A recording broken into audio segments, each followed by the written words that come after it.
did you get to Fuel in the first place? Because I always remember we first met a number of Bloomberg, I think, events. You were in the audience. What were you doing then, and what was the pathway to Fuel? So so the pathway was a weird one, really. It wasn't that weird, but I don't come from your traditional, red brick university, Oxford, Cambridge background. That's not me and not my background at all. So I graduated from university back in 2014. I did a war studies degree at the University of Kent, which was just a little bit, if I'm honest, it just made no sense at all. But it was, went to university, had a good time, came out with a degree, came out with a decent level, came out with a 2-1, and I went into retail and commercial banking. I worked for a Swedish bank called Svenska Handelsbanken, who were they're sort of like a high street bank in Scandinavia, but in the UK they're a little bit more exclusive. They're a bit sort of more private banking and relationship banking, and they do very well. So they're a Scandinavian company, right? So they look after you. I didn't catch the name of them. Svenska Handelsbanken. Oh, Svenska, yeah. Yeah. So they were very, very nice people, and they treat you very well because they're Swedish. So that's kind of what they do, right? That's their whole thing. But it just wasn't for me. It wasn't dynamic enough. I sat behind the same desk every day and sort of spoke to the same people, and it just wasn't for me. So actually, I found a business on Crowdcube, which I actually ended up working for. I saw the business. I thought they were quite interesting. I saw that they'd just raised a bit of money. I reached out to them and I just said, look, do you have any space for a lackey, basically? Like, I'm not bringing much to the table. I don't come from a tech background or anything like that. Just really selling yourself, right? Just really honestly, but I absolutely. But you know what? Sometimes you just have to, and I think this is to an extent one of the problems, right? I think people oversell themselves, right? And they think they're too good for the lackey work. And actually, I went in there and said, look, I'm the guy that, if you need me to set up a MailChimp thing, or if you need me to email a bunch of people, or if you need me to take some calls, or if you need me to go across town to pick up, some signage or whatever it might be, I'll do that. Don't worry about that. I'll do that. So I spent about 5 months with this business before they actually went under. But it was just so much fun. I loved it. It was just so. It was just every day was different. I was talking to different people, and I was really involved with the day-to-day business, and actually watching it not do well was probably one of the most interesting parts, right? Because you're watching someone basically try and create and save what they built, and in the end, I don't think that seems to be what happened. I was effectively made redundant after 4 or 5 months, but it was a fantastic experience. And then I go into that next part of my life, which is where I originally met you, Chris. But I decided that I wanted to stay in the startup space. But actually, working for a startup was a little bit difficult for me because, again, like I said, I didn't bring any real skills in that regard that most startups would need. But I ended up looking at the crowdfunders, right? So I looked at, Crowdcube and Seeders and all that jazz. And I actually ended up at a platform called Syndicate Room in Cambridge, which at the time was still quite a young platform. I think they'd only been trading for sort of under 2 years. I joined, I was employee number 15 or 16, I think. And I joined as an analyst. So I basically was doing due diligence on the companies, sourcing and due diligence on the companies that were looking to raise money through the platform, through the Syndicate Room network. And it was kind of weird because, like I said, at that time, Syndicate Room was still quite a young company. So it was like, it was the equivalent of working for a startup company and then working for loads of other startup companies, or working with loads of other startup companies as they were doing their fundraising. And I had so much fun. Like the team at Syndicate Room was fantastic. There was so much going on. You got involved in all parts of the business. I just had so much fun in Cambridge working with them, and we had a really good time. It was a young team, and yeah, it was amazing. I really, really loved it. So that's where I met you originally, Chris. When I used to come to your events at Bloomberg, I was looking for people that might be looking to raise money, and those were the people that I was talking to. Now, Syndicate Room went through a bit of a pivot probably about, well, really in the 12 months before I left, which was back in July 2019, which is when I left and when I joined FUNDstars.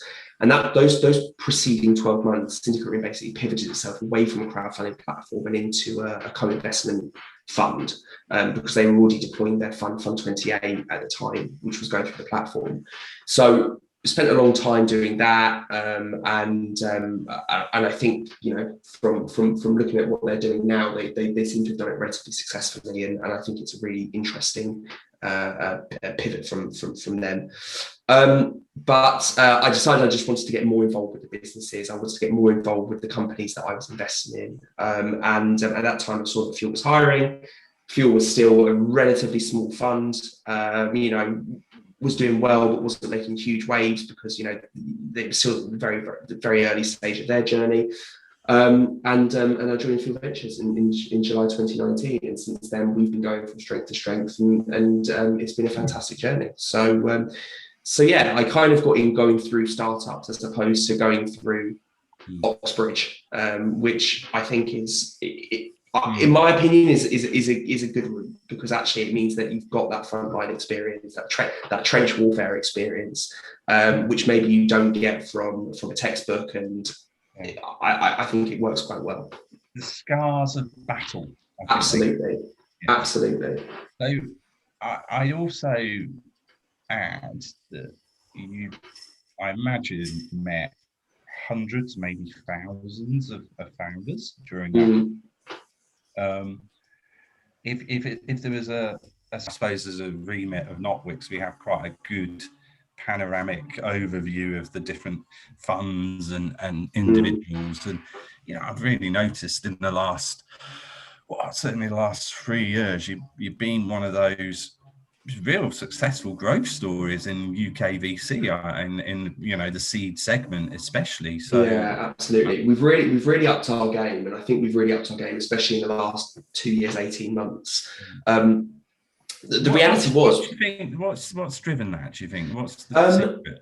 If I'm honest, people power. Like Fuel is still, I guess, in the scope of funds, Fuel is still quite a small fund. Assets under management, we're still sitting, you know, probably under 100 million, although that's growing very, very quickly. Yeah. But year on year, our funds are growing massively. So actually, like in our first year, our fund was, I think, about 1.4 million. This was a little bit before my time. And now, from our core fund, that's our core scale-up fund, which is the fund that I deploy, we're deploying, you know, 15, 20 million a year from that fund alone. We've got a follow-on fund, which we deploy, you know, 14, 15 million a year from. We've got an SEIS fund, which, you know, raised 4.5 million in the space of 2 weeks, became one of the biggest SEIS funds in the country, in a 2-week stretch. Yeah. So we've gotten to a point now where we're deploying, you know, in the region of nearly 40 million a year, and that looks to be going up and up and up and up. So you're right to an extent, and actually I think that probably contributes a little bit more to what I said earlier, which is that we're going through our puberty, right? Which is that we are growing incredibly quickly, and actually we brought a couple of people on board, myself included, my colleague Shiv, who's the other investment manager for the Scale Up Fund, a couple of people on the fundraising side, a couple of people on the SEIS side, and there's just more people in the business now where we can do a little bit more. So we're spending a lot more time on things like LinkedIn, like shouting about our success stories, talking about our fundraising, you know, going representing ourselves at events, like just things like that, which allows us to shout a little bit more. The reality is that as a fund, we write pretty significant seed tickets. I mean, we do tickets anywhere up to 2.5 million now as a seed investor. Yeah. So we can write very significant tickets. And like that's a result of us being able to grow so quickly. But yeah, so it's turned out pretty well, I think, like, especially in the last, like I said, 2 years. Yeah. Do you think, you know, partly that energy, that speed, that you know, nimbleness is a bit down to, you know, Mark and his background and the sort of, you know, entrepreneurial aspect that he had or has, you know, from the stuff he's done in the past? I think I think to an extent, I think it absolutely is. But actually, I think one of Mark's best qualities is the fact that he's very able to let go. So actually, and I've seen this a lot, right? And we see, I guess you guys have probably seen it too. We see it with a lot of startup founders. There's a lot of startup founders out there who are so reluctant to let anything go. It's their baby, right? And actually, you know, they bring someone in to run the marketing. The founder's got no real background or experience in marketing, and yet the micromanagement starts. I have to know everything. I have to sign everything off. And it's kind of like, why? Mark has a fantastic ability to really just let things go and actually to relinquish a lot of control where he needs to relinquish control, which I think has been one of the biggest reasons that we've been able to grow so quickly, because actually Mark doesn't feel the need to micromanage key parts of the business. He gets involved in the wider, the bigger questions, but he doesn't feel the need to micromanage key parts of the business, which means that everyone's got a level of autonomy to do what they need to do. We can move quite quickly, even with the growth that we've had. We're still a relatively small team. Our investment team for the Scale Up Fund is really only 3 people. We've got another 3 people that deal with the SEIS side, and then we've obviously got a group of fundraisers. So we're still only sort of a 15-person team, So I mean, and digging into that process a bit more, Oli, that, you know, is it a process where now you have the SEIS fund, they invest, then that grows into the EIS, or does it, you know, you do a bit of both in a particular company, but each person or each team has to be in agreement on that particular company? How if I'm a founder looking to, you know, court fuel, so to speak, bit corny, but you know, what would you be able to sort of, I suppose, offer them in terms of the investment dynamic? Yeah, so it's a little bit of a mix. So we have the key funds to keep in mind, and we've got our SEIS fund, we've got our Scale Up Fund, which is our core EIS fund, and then we've got what we call our follow-on fund. And the follow-on fund really is only an internal instrument. We invest internally into businesses that we've invested in previously. Okay. So for new businesses, that's important because at Series A, they want to know that they can get more investment from us, and we can write very significant tickets, you know, anywhere between 1 and 3 million, really, we can write in those Series A rounds. That's important for a company to know, but not necessarily what they need at the start of that process. In terms of the relationship between the SEIS and the EIS fund, they are both independent funds and they are run independently. It's quite important because we have to be careful, obviously, with the conflict of interest of, you know, being involved in multiple funds, which we don't really want to do and we don't really want to deal with. But we do work very closely in tandem. So the SEIS fund is really designed for companies that are a little bit early for the EIS fund, especially now that we're writing slightly larger tickets. Our average ticket size has gone from about 200,000 to, you know, 3 years ago up to about 1.5 million now. So really what we're looking for from that Scale Up Fund are companies that are a little bit more progressed, a little bit more developed. They've got revenue, they've got early market traction, they've got a product that's being used, you know, all that general stuff. The SEIS Fund is a really good way for us to basically make earlier bets, and they'll do somewhere between 30 and 40 investments a year into companies that are slightly smaller or slightly too early for that EIS fund. The SEIS Fund is a bit more of a passive approach. So when we make an investment through the SEIS fund, we don't take board seats or board representation. We don't take investor director seats. We are very involved with the businesses. We're happy to be involved with the businesses. We bring them into our ecosystem. Internally, we've got a few things we do, like Slack channels, and we've got an Airtable with some deals and some references on there and things like that. We bring them into that ecosystem. But month on month, we're not, and day to day, we're not as actively involved with those businesses as we are with our EIS cohort. Yeah. However, what it means that we can do from an EIS perspective is we can keep an eye on those businesses, we can track them, we can track their progress, we can track their revenue growth, we can track their key KPIs, and we can make a decision about what point to intervene with an EIS ticket, and we can offer them that ticket. So we do see a world in which we get a significant amount of deal flow from our SEIS fund. That's really the intention of the SEIS fund, is to make sure that we're getting good quality deal flow that we can keep good eye on, we can get good information for, and good quality information, and then we can move quickly.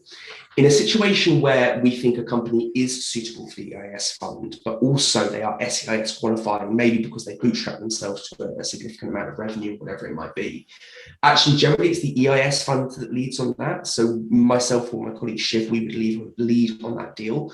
But we would always get allocation for the SEIS fund. If SEIS is available and the EIS fund wants to make the investment, the SEIS fund will get that allocation. That's part of the deal that we have with the company. So we do work very closely together, but the funds themselves are run independently, which is really important to make sure, like I said, we're not encouraging a conflict of interest. And okay, great. And obviously it's all UK at the moment. Or is there an angle that you're looking to move towards investing more in the EU or elsewhere? Or so not on the plate? Our rule is it's not UK, it's EIS. So at the moment we are an EIS fund or an SEIS fund as well, which means that the company has to qualify for EIS or SEIS. As a result, the vast majority of the businesses we do are UK-based businesses. Just that's natural, right?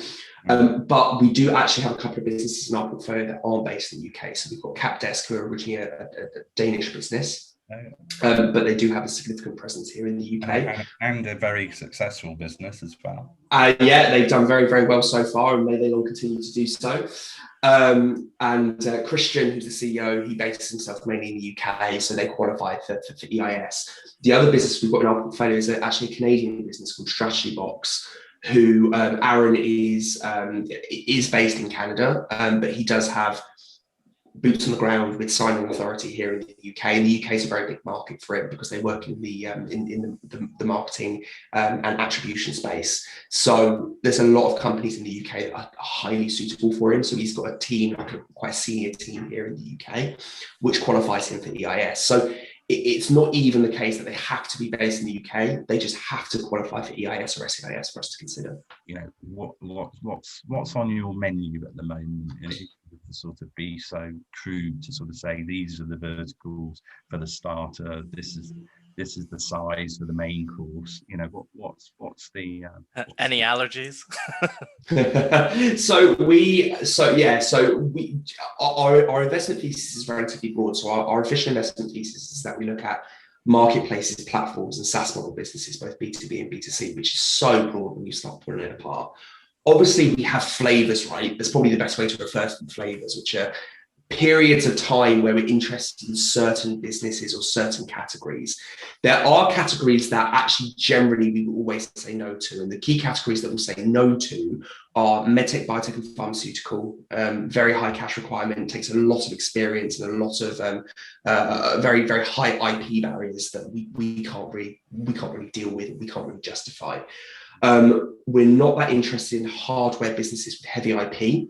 So we do have a couple of hardware businesses, or what you might consider to be hardware businesses in our portfolio. Direct to consumer, I think is probably the best way to describe them, but they're not heavy IP businesses. So actually they work more like e-commerce direct to consumer as opposed to hardware companies. And at the moment, we're not that fussed by crypto or tokenization. It feels like a legislation minefield that we have no dog in that fight, right? So we don't know what Parliament or is going to turn around and say next, or what they're going to classify crypto as, or is it going to go from forex to security, like just stuff like that actually could scupper a whole investment that we've got no oversight on. So on the flip side, the things that we tend to be very positive about and where we've had good success in the past, e-commerce. So we've had some really good e-commerce successes in our portfolio. So companies like OnBuy, companies like Heroes, companies like the Moot Group, been very, very successful for us on the e-commerce side of things. We've got companies that sit in the fintech space, which we're very, very positive about. We've got a couple of big announcements coming out about some of those businesses, and we continue to like fintech, specifically fintech that focuses around open banking. We think open banking is one of the fads that is going to stick the test of time, and it is really going to be highly impactful in the next 5 years. We continue to look for marketplace style businesses. So anything that deals with connecting consumers to services. So companies in our portfolio at the moment, again, be very successful with companies like Shift and Poplar, who continue to grow very, very well. And then things at the moment that we're looking at in a little bit more detail, the key ones for us are the experience economy, and specifically software behind the experience economy. We're really keen on finding businesses that offer a Shopify style experience to experience service providers, people that are not necessarily tech natives, but actually could use access to Shopify style services and things like that. And also travel tech. That's something that is now coming back into the flavor because of everything that's happening, where we fully expect a roaring 20s. And we think travel tech is really going to be at the forefront of that. Our key thesis around travel tech is we're looking for businesses that increase the revenue per head per user. And actually, we think that's a big angle in terms of where a lot of investment is going to go, especially for these big incumbent travel businesses. We think they're going to focus a lot less on getting mass people through the door, and they're going to focus a lot more on increasing the individual revenue opportunity per user or per seat, as it were, per customer, I should probably say. We've seen a couple of businesses in the space already, very interesting companies. The only problem that we've had is, I guess, because of an outcome of the coronavirus, is that they're still very early and they're still not producing revenue. They're not getting the commitments they need from these travel businesses for us to have enough confidence in the business for us to make a commitment. And even if they did have revenue, all that's been slashed. Absolutely, absolutely. That's exactly it. So it's kind of a catch-22 at the moment, in that we've got a couple of businesses that we're tracking, a couple of really interesting businesses, always obviously looking for more. But we just need that extra step, that extra commitment step, where people are signing, these big travel companies are signing contracts, they're committing to businesses. And that's really what we want to see. I think you're exactly right for travel, because especially if you look at any sort of economic crisis that has happened. So let's look at early 2000s and 2008 in travel tech. That's when all of the distribution agreements, everybody opened up every channel, and some of these huge contracts got signed for distribution that then started to close their doors and only play with the people that distributed when those contracts were given. So this is definitely that opportunity again in travel. And it's such a legacy industry, right? So you've got these old GDSs that are running off of tech from the 1980s and are turning over billions. Like, and it's not even hundreds of millions, we're talking they're turning over billions every single year. And they provide very little, like in terms of actual like information on customers, in terms of personalization, in terms of upsell opportunities, things like that. They do zilch. Like, they can't do it because they're running off of these sort of matrix style green screen 80s systems. It will be shaken up. I think you're exactly right. We were the first wave of travel tech innovation, GDSs, right? Yeah. Second wave, OTAs, Expedia, Booking.com, do-it-yourself bookings. And this now is the third wave, specializations, right? Using AI to actually avoid the filtering process when you're searching for something. And, there's some very interesting companies like BD4 Travel, which I love what they're doing in that space. Absolutely. Yeah.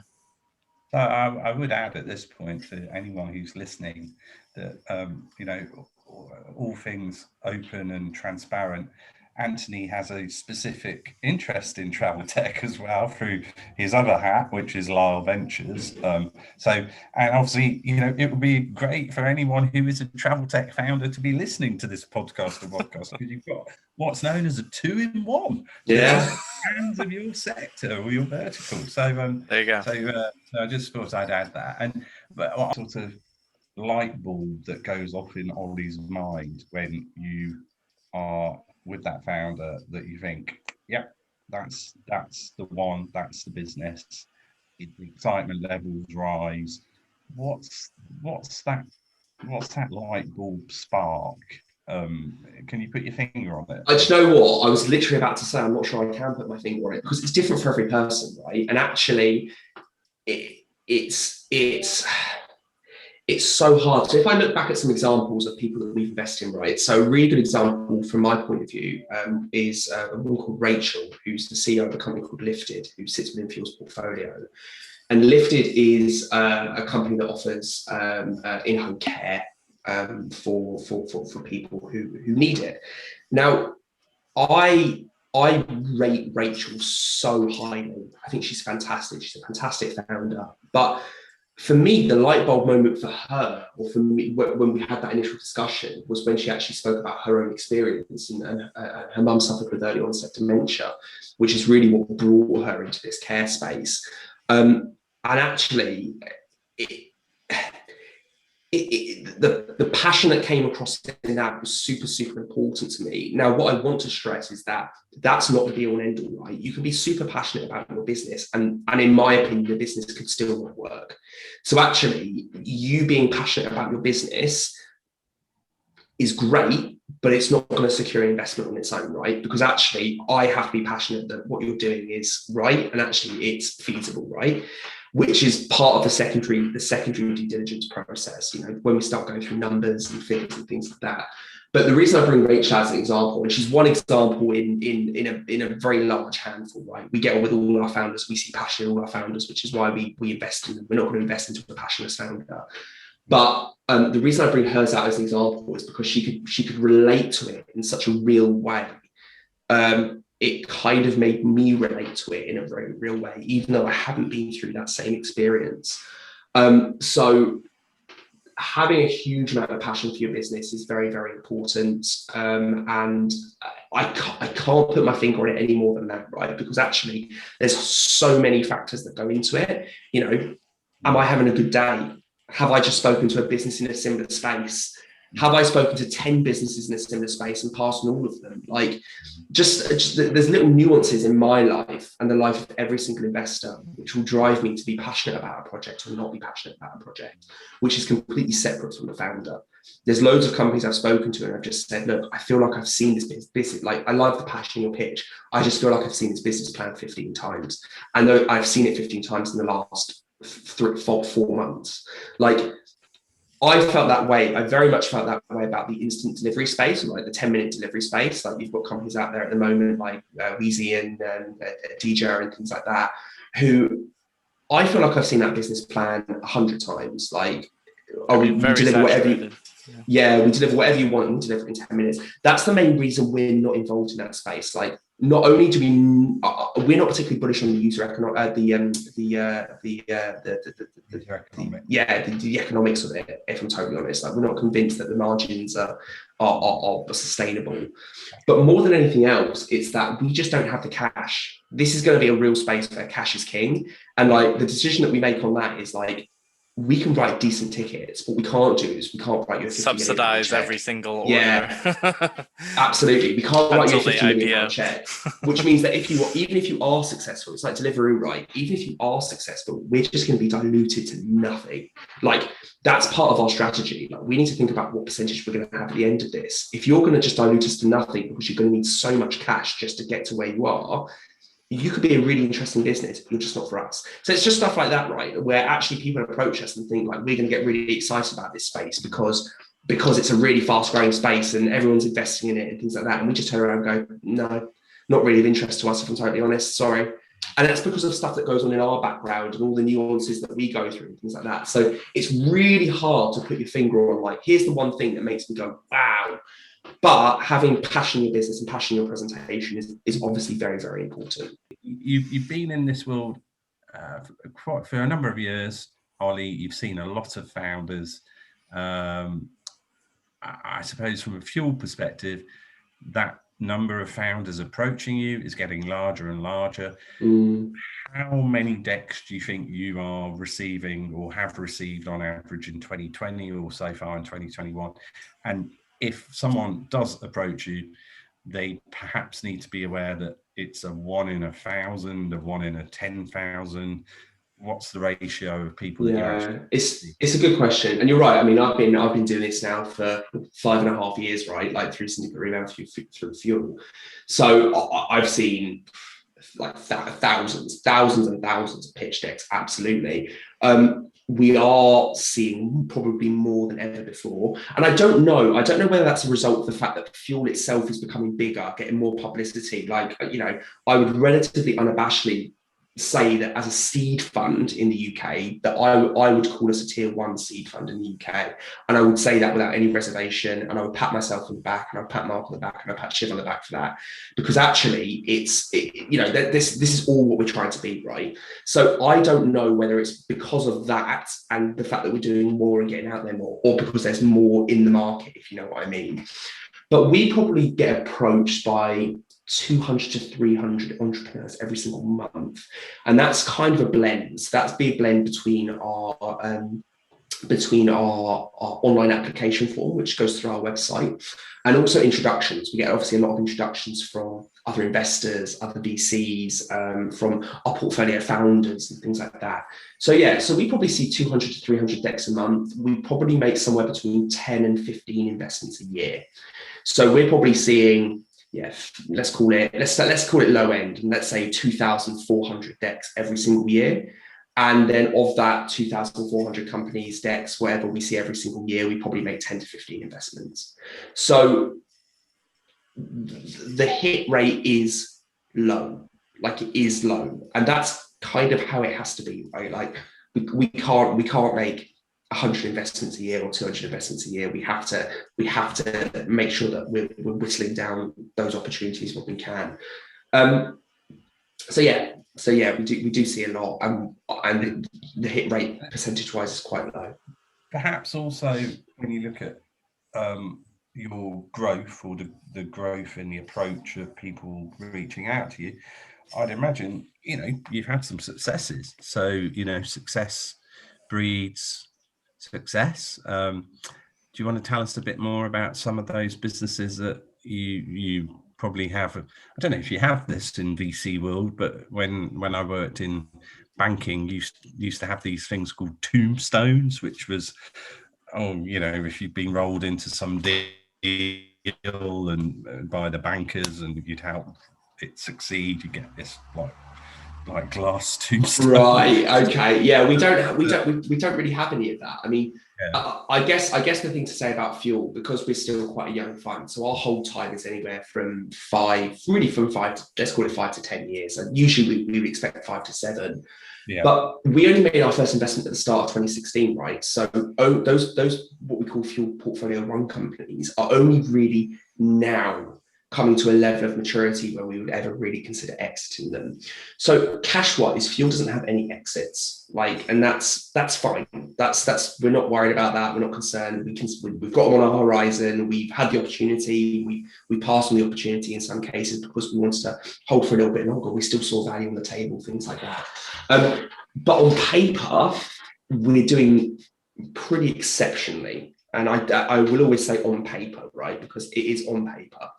So on paper, we're doing pretty exceptionally. And especially in the last couple of years, we've had some businesses that are really growing at a very quick rate of knots. I guess the most publicized one is probably OnBuy. And Cass and his team at OnBuy have done exceptionally well. I think when we invested, which was January 2020, they were doing about 1.2 million or something in monthly GMV, and now we're up at about 15 million monthly GMV. So it's growing very fast. I think year to year they grow about 1,000%. So it's really exceptional stuff. And it's a fantastic way to kind of come to a close on the podcast, Oli. Really enjoyed catching up. Absolutely. Thanks for sharing the insight, Oli. I'm sure we'll get quite a bit of interest on the back of this podcast. So keep up the good work. Thanks, guys. And thanks for your time. Really appreciate it. And we'll speak soon.